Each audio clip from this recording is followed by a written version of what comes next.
வணக்கம். இது நியூஸ் 24 தமிழ். நான் உங்கள் தொகுப்பாளர். இப்போது முக்கிய செய்திகள்.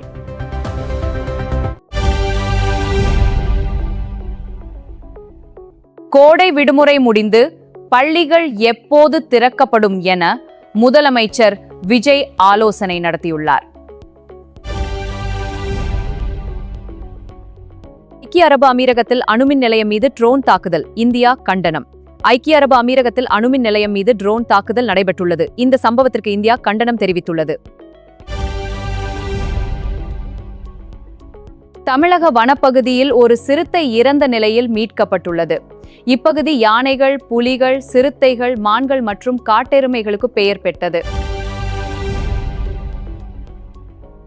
அமெரிக்காவில் சாலை விபத்தில் இந்திய மாணவி ஒருவர் உயிரிழந்தார். விபத்தில் ஈடுபட்ட மினி வேனில் 7 பேர் பயணித்துள்ளனர்.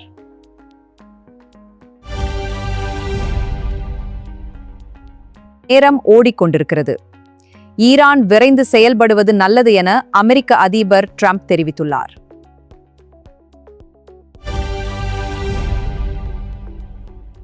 தலைமைச் செயலகத்தில் முதலமைச்சர் விஜய் முன்னிலையில் ஊரக வளர்ச்சி மற்றும் நீர்வளத்துறை அமைச்சராக என் ஆனந்த் பொறுப்பேற்றார்.